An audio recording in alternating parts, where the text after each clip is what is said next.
This is an examination of the hidden human condition. This is the Hidden Killers Podcast. The Hidden Killers Podcast. With Tony Bruschi. And I think Kouri Richins is a great example of a hidden killer. Kouri Richins, the mother who's accused of murdering her husband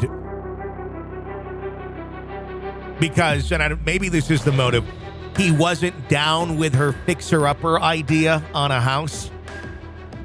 Had allegedly tried to poison him in prior bad acts, and then did finally succeed, and then once succeeding, closed down the house that the hubby said, yeah, this is a bad idea. I don't think we should spend all of our money on it.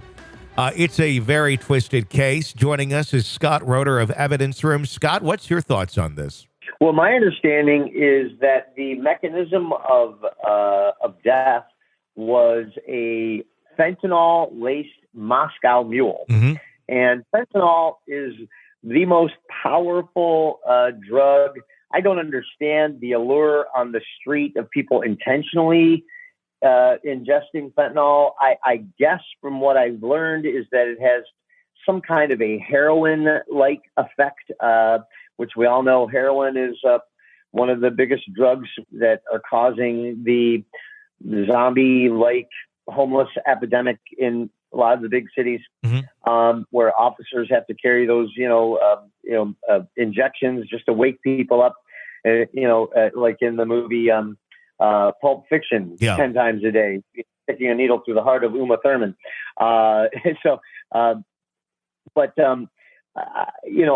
think if the drug, if it's proven by the autopsy that it was a fentanyl overdose, and that my understanding is that this woman, the wife, had access to fentanyl. She wrote a book on grief after the death, a children's book on grief after the death of her husband, to help other children cope and help her children cope with the loss of her husband. That's at least what the story on the surface was. The rumor or the story is that she got the drugs on the street, though, through some sort of a dealer to get 15 to 30 fentanyl tablets. Well, I think that in that situation, we're going to want to look at, not necessarily how she got the drugs, but what she was doing before and after her husband's death. My understanding, she was having an affair. That's what I read in the papers. My understanding is that it was a very strained marriage. But to kill somebody off like that rather than just get a divorce, it's just so psychopathic, sociopathic. It's a crazy case. I think the reason why this case is I think, alluring to the public is because an attractive family, a professional family, kind of like that Lori Daybell case, in that, we've got these people that from the exterior look normal, living the American dream, having their 3.2 kids and their white picket fence and a dog and going to school in their Audi and whatnot. It's the darkness that lies beneath the regular life that I think intrigues people.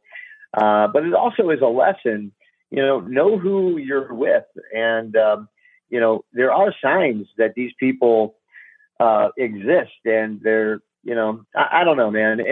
It's a tough case from an evidence standpoint. My area of expertise is, bullets and blood trajectory and that kind of thing.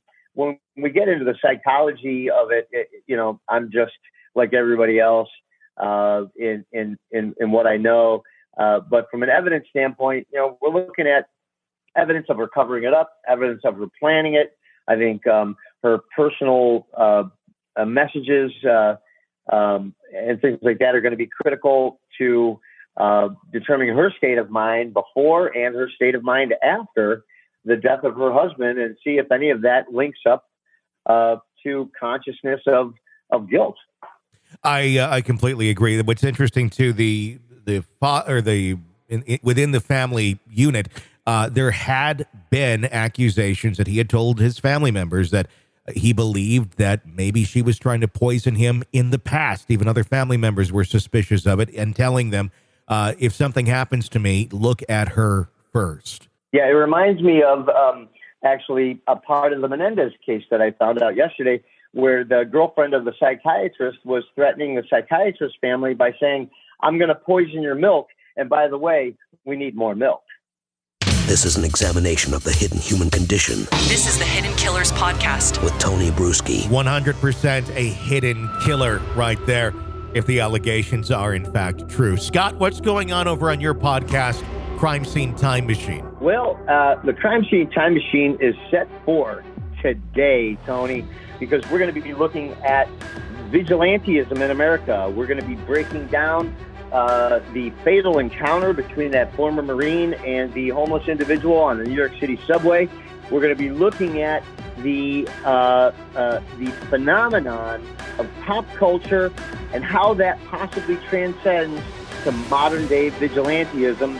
And we're going to look at it both pro and con, and we're going to do a fair assessment. So all those woke crowds that want to get angry or not, tune on into the Crime Scene Time Machine. I'll give you something to put your teeth into. All right, check that out, Crime Scene Time Machine. If you like this podcast, press subscribe wherever you're downloading them so you don't miss any breaking updates and discussions as we have them. I'm Tony Bruschi. Stay with us.